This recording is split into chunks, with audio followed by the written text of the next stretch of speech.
चले जो होगे शहादत का जाम पी कर तुम, रसूले पाक ने बाहों में ले लिया होगा।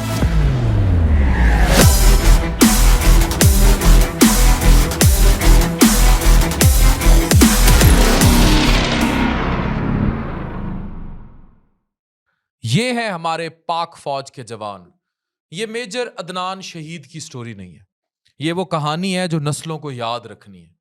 ये वो कहानी है जो अमर करती है, जिसकी वजह से हम सीना तान कर पूरी दुनिया के सामने खड़े होते हैं।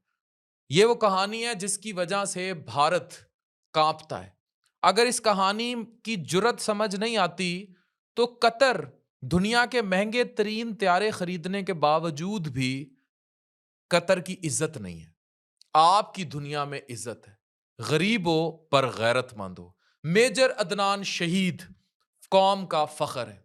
कुछ लोग जिंदा रहकर भी भुला दिए जाते हैं और कुछ दुनिया से जाकर ऐसी जिंदगी पाते हैं जो अमर है। मेजर अदनान उन्हीं में से एक है। ये वीडियो देखिए। ये किसी फिल्म का मंजर नहीं, बल्कि पाकिस्तान की जमीन पर लिखी जाने वाली वो हकीकत है जिस पर पूरी कौम हमेशा फख्र करेगी। 2 सितंबर को बनू में दहशतगर्दों ने हमला किया। बुजदिल दुश्मन घाट लगाकर आया, जदीद हथियारों से लेस, और उनका मकसद सिर्फ खून बहाना था। लेकिन जब अंधी गोलियों की बारिश शुरू हुई तो मेजर अदनान असलम, जो उस वक्त छुट्टी पर थे, ऑपरेशन में शरीक थे। महाज पर सबसे आगे खड़े हो गए। दुश्मन को ललकारते हुए उन्होंने अपने जवानों की क़यादत की। 2 जो ख्वारिज थे उनको खुद हलाक किया और बाकी पीछे धकेल दिए।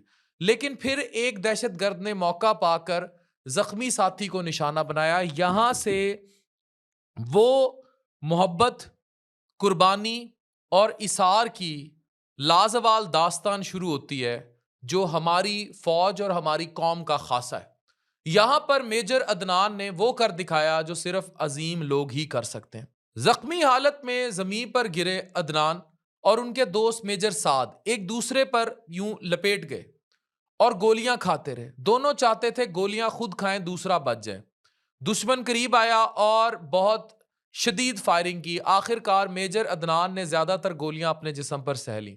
उनकी टांग बुरी तरह जख्मी हुई। 7 सितंबर को डॉक्टर्स को उनकी एक टांग काटना पड़ी।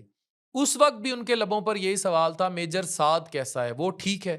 ये वीडियो और एनी शाहिदीन की गवाही आज हमारे पास मौजूद है और ये दुनिया को दिखाएंगे कि बहादुर कौमें और उनकी बहादुर फोर्सेस कैसी होती हैं।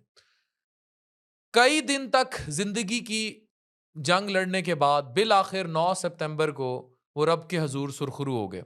रावलपिंडी में जनाजा एक ऐसा मंजर था जो पूरी दुनिया के लिए अमर हो गया।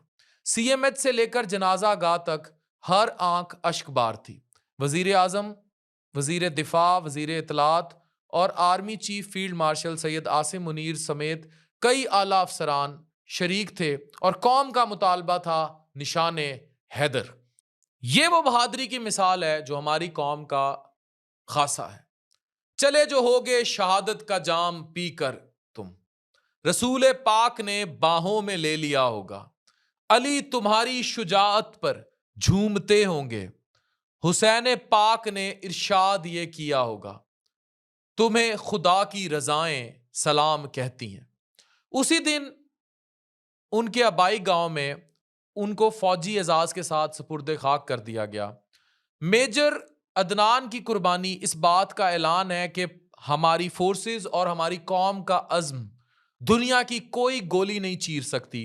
हम सीसा पलाई दीवार हैं, हम बुनियानुम मरसूस हैं। हमें यह फख्र है कि हम कतर नहीं, हम भारत बुजदिल की आंखों में आंखें डालकर, चाहे वाटर बॉम्ब हो, चाहे उसकी बुजदिल गीदड़ भबकियां, सबका जवाब देना जानते हैं। हम जानते हैं जीत किसे कहते हैं, हम जानते हैं कौम किसे कहते हैं, हम जानते हैं हरे झंडे को ललकारा जाए तो जवाब किसे कैसे दिया जाता है। हम जानते हैं कि पाक सर जमीन शाद बाद का मतलब क्या है। हम जानते हैं कि हरे झंडे का मतलब क्या है। हम जानते हैं कि पाकिस्तान जिंदाबाद था, है और रहेगा। पाकिस्तान हमेशा जिंदाबाद।